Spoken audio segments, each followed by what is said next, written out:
ओम शांति। आज है 11 मार्च, शिव बाबा की साकार मुरली। सुनते हैं बाबा के मधुर महावाक्य। मीठे बच्चे, ज्ञान और योग बल से, ज्ञान और योग बल से पुराने पापों के खातों को चुकतू कर नया पुण्य का खाता जमा करना है। योग बल से एवर हेल्दी वेल्दी बनना है। प्रश्न है, संगम युग की विशेषताएं कौन सी हैं जो सारे कल्प में नहीं हो सकती? उत्तर है, संगम युग पर ही 5000 वर्ष के बाद आत्मा और परमात्मा का प्यारा मिलन, मंगल मिलन होता है। यही समय है बाप से बच्चों के मिलने और वर्षा लेने का। आप बाप सभी आत्माओं के लिए इसी समय ज्ञान देते हैं, सबका लिबरेटर बनते हैं। संगम युग पर ही देवी देवता धर्म की सैंपलिंग लगती है। जो दूसरे धर्मों में कन्वर्ट हो गए हैं वो निकल आते हैं। सभी अपना अपना पुराना हिसाब किताब चुकतू कर वापस जाते हैं। ऐसी विशेषताएं और किसी युग की नहीं है। ओम शांति। परम पिता शिव नाम जरूर लेना है। परम आत्मा परमात्मा अर्थात खुदा, गॉड तो बहुत ही कह देते हैं, परंतु फादर का नाम जरूर चाहिए। फादर का नाम है ही शिव। निराकार है ना, आत्माएं भी वास्तव में निराकार हैं। यहाँ आकर साकार बनती है। कहा जाता है परम पिता परमात्मा वहाँ से बच्चों को और प्रिसेप्टर को भेज देते हैं पार्ट बजाने। अब गॉड फादर जब कहते हैं तो मनुष्यों की बुद्धि में लौकिक बाप नहीं आएगा। वह तो अपने बच्चों का फादर है, परंतु हे परमपिता कहने से बुद्धि ऊपर चली जाती है। आत्मा ही याद करती है। जिस्मानी फादर को भी आत्मा ही याद करती है जो जिस्म देते हैं। फिर आत्माओं का जो असली बाप है उनको भी याद करेंगे ना, परंतु वो है कौन? कौन उनको फादर कह के बुलाते हैं? क्यों उनसे रहम मांगते हैं? वह सबका बाप है, यह तो सब जानते हैं। लेकिन अगर सब बाप ही बाप हैं, सब बाप ही बाप हैं, तो फिर यह पुकार सिद्ध नहीं होती। कहते हैं परमात्मा ने ही सब कुछ दिया है। यह बच्चा भी परमात्मा ने दिया, तो गॉड को जरूर याद करते हैं, पुकारते हैं, आ करके हमको पावन बनाओ, लिबरेट करो इन दुखों से। तो जरूर कहाँ तो ले जाएंगे ना। सभी को लिबरेट कर शांति धाम व सुख धाम में ले जाते हैं। कल्प कल्प कल्प के संगम युग पर ही आते हैं, ऐसे नहीं बीच में आते हैं। सबको ले जाने तब आएंगे जब नाटक पूरा होना है। बाबा कहते हैं मैं एक ही बार आता हूँ, मुझे कोई घड़ी घड़ी आना नहीं पड़ता। मैं एक बार आता हूँ जब सब तमो प्रधान बन पड़ते हैं, क्योंकि 84 जन्म तो जरूर पूरे करने हैं।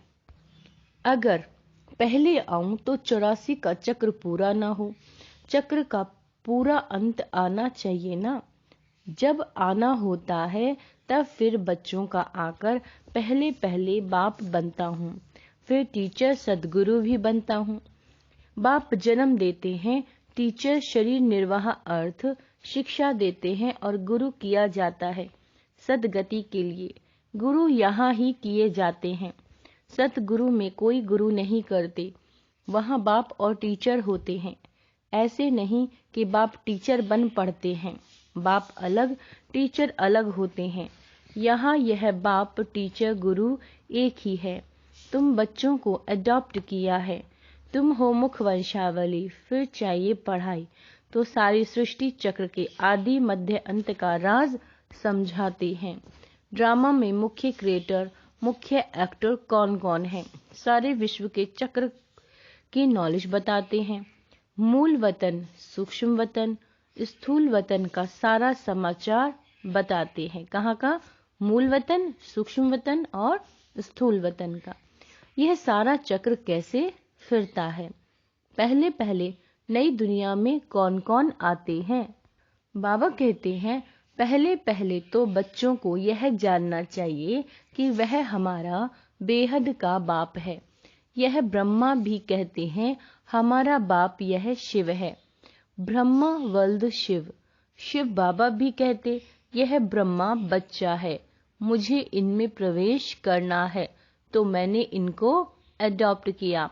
पहले इनका नाम असुल लेखराज था, फिर ब्रह्मा नाम रखा, मैंने इनको अपनाया है।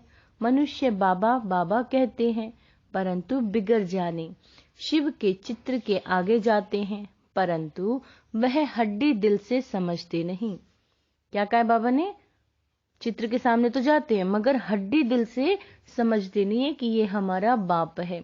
लौकिक बाप का अगर कोई चित्र देखते हैं तो झट कहते हैं ये हमारा बाप है। शिव के आगे यह हड्डी नहीं निकलेगा। भल उनको परमात्मा समझते भी हैं, परंतु उस रुचि से हड्डी जिगरी से नहीं कहेंगे कि ये हमारा बाप है। सिर्फ वंदना करते हैं भक्ति मार्ग की रस्म के अनुसार। उनसे प्राप्ति क्या होती है वह बुद्धि में आएगा नहीं। यह बाप बैठ समझाते हैं। निश्चय करने के लिए पॉइंट्स तो बहुत देते हैं, परंतु बच्चे भूल जाते हैं। सभी धर्म वालों के लिए यह ज्ञान है, चाहे मिलिट्री का हो चाहे सिविलियन हो, ज्ञान सबके लिए है। बाबा कहते हैं तुम बच्चे जानते हो शिव बाबा हमारा बाप टीचर सदगुरु है। यह हमारा बहुत पुराना मिलन है। 5000 वर्ष के बाद आए हैं। कौन? शिव बाबा। इसे आत्माओं और परमात्मा का प्यारा मंगल मिलन कहते हैं। परम पिता परमात्मा आकर सभी आत्माओं से मिलते हैं। इस समय ही सबका लिबरेटर बनते हैं। सभी तो शिक्षा नहीं लेंगे। क्या कहा बाबा ने? सभी तो शिक्षा नहीं लेंगे। शिक्षा वह लेंगे जो देवता बनने वाले होंगे। मनुष्य सृष्टि का इतना बड़ा झाड़ है, इनसे सैंपलिंग लगाते हैं। आज गवर्नमेंट भी किस्म किस्म की सैंपलिंग लगाती रहती है। बाबा भी सैंपलिंग लगाते हैं। फिर जो इस कुल के हैं वो निकल आते हैं। जो देवी देवता धर्म वाला व इस फाउंडेशन वाला होगा उनका ही सैंपलिंग लगता है। बाबा कहते हैं तुम असुल देवी देवता धर्म के हो, फिर और धर्म वालों का भी सैंपलिंग लगेगा। जो कन्वर्ट हो गए होंगे वो निकल आएंगे। किस्म किस्म के मुसलमान, पारसी आदि आते हैं ना, अपने दैवी धर्म के झाड़ की ही सैंपलिंग लगती रहेगी। अब तुम बच्चे प्रैक्टिकल में समझते हो। क्या समझते हो? कि वह एक ही बाप हमारा बाप टीचर और सदगुरु है। मनुष्य तो कहेंगे बाप ने हमको जन्म दिया, फिर फलाने टीचर ने पढ़ाया, फिर पिछाड़ी में गुरु करते हैं। कोई नहीं भी करते।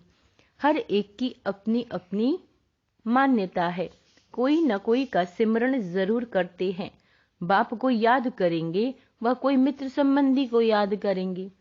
अब तुमको और सबकी याद भूल एक बाप को ही याद करना है। वही सत्य बाप, सत्य टीचर, सत्य गुरु है। सचखंड की स्थापना करने वाला, सारी सृष्टि के आदि मध्य अंत की चक्र की हिस्ट्री ज्योग्राफी बताते हैं। हम स्वदर्शन चक्रधारी बने हैं तो जरूर चक्र याद करना पड़े। यह सृष्टि का चक्र कैसे फिरता है, शुरू से अंत तक चक्र को जानते हो और यह कल्प के संगम युग पर ही जान सकते हो। बीच में तो कोई जान न सके। बाप पढ़ाते ही है कल्प कल्प के संगम युग पर। सारे वर्ल्ड की हिस्ट्री ज्योग्राफी का राज और कोई भी समझा न सके, बाप ही समझाते हैं। बाप द्वारा तुम स्वदर्शन चक्रधारी बन चक्रवर्ती राजा बनते हो। वहां ये नॉलेज फिर गुम हो जाती है। बाबा कहते हैं नाटक पूरा हुआ, फिर आत्मा के अंदर जो पार्ट है राजाई का वो शुरू होगा। इस समय तुम्हारा पार्ट है सीखने का। बाबा का आना, बच्चों को नॉलेज सिखाना, ऊंचा पद प्राप्त कराना अभी का पार्ट है। पद प्राप्त कर लिया फिर खत्म। फिर यह सृष्टि चक्र की नॉलेज प्रायः लोप हो जाती है। कोई भी मनुष्य को इस सृष्टि चक्र की नॉलेज नहीं है। बाबा कहते हैं सन्यासी तो चक्र को मानते नहीं हैं। झाड़ को देख कहते हैं यह तो कल्पना है। तो तुम बच्चों को भी धारणा करनी है। योग पूरा नहीं होगा तो धारणा होगी नहीं। बुद्धि प्योर बन न सके। कहते हैं ना, शेरनी का दूध सोने के बर्तन में ही ठहर सकता है। तो यह विज्ञान अमृत बच्चों को बाबा कहते हैं मिलता है। बर्तन लोहे के बदल कर सोने का होगा तभी धारणा होगी। इसमें अच्छा पुरुषार्थ किया जाता है। बहुत सहज है। वर्ल्ड की हिस्ट्री ज्योग्राफी को जानना। सतयुग में कौन राज्य करते थे, कितना समय किया, घराना होता है ना, तो उसको कहेंगे डीटी डिनाइस्टी ने 1250 वर्ष राज्य किया। क्या लड़ाई से राज्य लिया? नहीं, अभी के पुरुषार्थ से प्रारब्ध पाई। यह सारा चक्र तुम किसी को भी समझाओ तो बहुत खुश होंगे। भले मिलिट्री के हों, दिल्ली में आते थे ना, उन्हों को भी बाबा समझाते थे ना कि तुमने सुना है जब गीता सुनाई जाती है तो उसमें भगवानुवाच्य है, जो युद्ध के मैदान में मरेंगे वह मुझे प्राप्त करेंगे, स्वर्गवासी होंगे। बाबा कहते हैं परंतु ऐसे नहीं कि सिर्फ गीता पढ़ते व सुनते हैं तो स्वर्ग में चले जाते हैं। तुमको अगर स्वर्गवासी बनना है, बाप से वर्षा लेना है तो बाबा को याद करो, श्रीमत पर चलो। यह ज्ञान अभी ही मिलता है। क्या कहा बाबा ने? श्रीमत, जो बाबा हमें मुरली में मत देते हैं, उस पर चलो। यह ज्ञान अभी ही मिलता है क्योंकि अभी स्वर्ग के द्वार खुलते हैं। यह ज्ञान अभी के लिए है। शिव बाबा को याद करने की प्रैक्टिस करनी है। अभी बेहद का बाप समझाते हैं। क्या कहते हैं? मुझे याद करो। उस गुरु के बदले एक शिव बाबा को याद करना पड़े। मेहनत है। क्या कहा बाबा ने? मेहनत है। वह बाप सभी का एक ही है। उस द्वारा ही स्वर्ग का वर्षा मिल सकता है। शांति सुख का वर्षा उनसे मिलता है। यह समय है ही बाप द्वारा बाप से मिलने का, अर्थात वर्षा पाने का। सतयुग में था ही एक धर्म, तो अनेक धर्म विनाश और एक धर्म की स्थापना का काम परम पिता परमात्मा का ही है, दूसरा कोई कर न सके। जो बाप द्वारा पढ़ते हैं, राजयोग सीखते हैं, वह स्वर्ग में चले जाते हैं। बाबा कहते हैं तुम जानते हो अब कलयुग का अंत है। महाभारी लड़ाई भी सामने खड़ी है। जो पढ़ेंगे वही पद पाएंगे, बाकी ये हिसाब किताब चुकतू कर वापस चले जाने वाले हैं।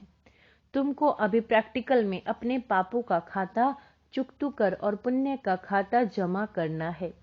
जितना जितना ज्ञान और योग में रहेंगे तो पुराना खाता भस्म हो जाएगा और नया जमा होता जाएगा। योग बल से तुम्हारी आयु बढ़ेगी, तुम एवर हेल्दी वेल्दी बनते जाएंगे। ज्ञान और योग से दोनों मिलते हैं। किससे? ज्ञान और योग से। बाबा कहते हैं यह तुम्हारे लिए हॉस्पिटल भी है तो कॉलेज भी है। वास्तव में सच्ची सच्ची यूनिवर्सिटी यह है। गवर्नमेंट की जो यूनिवर्सिटी है उनको यूनिवर्सिटी नहीं कहेंगे। यूनिवर्स तो सारे विश्व को कहा जाता है, उसमें विश्व की नॉलेज कोई है नहीं, वह सब है हद की। कितनी हदें डाल दी हैं। यूनिवर्सिटी को हिंदी में कहा जाता है विश्वविद्यालय। क्या कहते हैं? विश्वविद्यालय। बाबा कहते हैं सारे विश्व से कोई भी आकर पढ़े। उस यूनिवर्सिटी में तो ऐसा हो ना सके। हम लिखते भी हैं। अब विश्वविद्यालय या यूनिवर्सिटी में फर्क क्या है? वह हिंदी, वह अंग्रेजी अक्षर। यह विश्व के रचयिता ने विश्वविद्यालय रचा, जहाँ बाप मनुष्य को देवता बाबा कहते हैं और राजाओं का राजा बनाते हैं, लिबरेट करते हैं। बाबा कहते हैं श्रीमत तो मिलती है, परंतु असुरी मत वाले श्रीमत को मानते नहीं हैं। यहाँ इस श्रीमत से तो कितना श्रेष्ठ बनते हैं। अपने तन मन धन से भारत को स्वर्ग बना रहे हैं और है सारा गुप्त। बाबा भी गुप्त आते हैं। श्री कृष्ण तो गुप्त हो न सके, परंतु बाप को न जानने के कारण श्री कृष्ण का नाम गीता में डाल दिया और फिर कृष्ण की डांस दिखाई है। वह तो प्रिंस प्रिंसेस आपस में करते होंगे, वहां प्रजा थोड़े ही जा सकती है। बाप समझाते तो बहुत हैं, कहते हैं ज्ञान धन लेकर फिर दान करते जाओ, बड़ी ऊंची पढ़ाई है और पढ़ना भी ऐसे साधारण है, कुर्सी पर तो आसन लगा ना सके, यह टांग पर टांग चढ़ाकर बैठना, यह राजाई बैठक ठीक है। यूं तो तुम कैसे भी बैठो, सतयुग में तो गोल्डन स्पून इन माउथ है।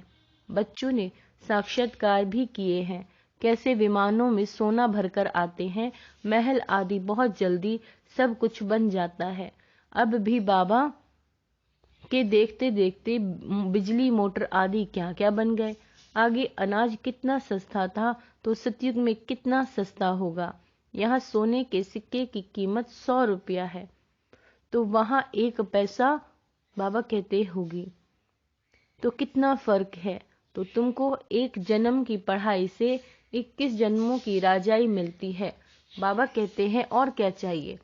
बाबा युक्तियां बताते रहते हैं, बच्ची अगर ज्ञान नहीं लेती हो तो उनको शादी करानी पड़े, अगर ज्ञान नहीं लेती तो उनकी शादी करानी पड़े। बच्चा अगर ज्ञान न लेवे तो कहेंगे जाकर अपना कमाओ और शादी करो।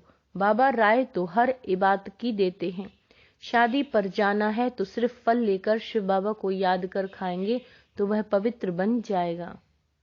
बाबा ने क्या कहा, शादी पर जाना है तो सिर्फ फल लेकर शिव बाबा को याद कर खाएंगे तो वह पवित्र बन जाएगा। अच्छा, बाप दादा का मीठे मीठे सिक्के लदे ब्राह्मण कुलभूषण स्व दर्शन चक्रधारी नूरे रत्नों प्रति यादगार और गुड मॉर्निंग रूहानी बाप की रूहानी बच्चों को नमस्ते। हम रूहानी बच्चों की रूहानी बाप दादा को याद प्यार गुड मॉर्निंग और नमस्ते मीठे बाबा, शुक्रिया। धारणा के लिए मुख्य सार, बाप से जो ज्ञान धन मिला है, जो ये मुरली के पॉइंट्स हैं, यही ज्ञान धन है, इसका दान करना है। गुप्त रीति से पढ़ाई पढ़कर 21 जन्मों की राजाई लेनी है और सबकी याद भूलकर एक बाप को सत्य बाप, सत्य टीचर और सत्य सद्गुरु के रूप में उसे याद करना है। वरदान, रूहानी नशे द्वारा दुख अशांति के नाम निशान को समाप्त करने वाले सर्व प्राप्ति स्वरूप भव। रूहानी नशे में रहना अर्थात चलते फिरते आत्मा को देखना व आत्म अभिमानी रहना। इस नशे में रहने से सर्व प्राप्तियों का अनुभव होता है। प्राप्ति स्वरूप रूहानी नशे में रहने वाली आत्मा के सब दुख दूर हो जाते हैं। दुख अशांति का नाम भी नहीं रहता, क्योंकि दुख और अशांति की उत्पत्ति अपवित्रता से होती है। जहाँ अपवित्रता नहीं वहाँ दुख अशांति कहाँ से आई। जो पावन बने आत्माएं हैं उनके पास सुख और शांति स्वतः ही है। स्लोगन, जो सदा एक की लगन में मगन है वही निर्विघ्न है। जो सदा एक की लगन में मगन है, सदा बाबा की याद में है, वो आत्माएं क्या रहती हैं, सदा निर्विघ्न रहती हैं। अच्छा, ओम शांति।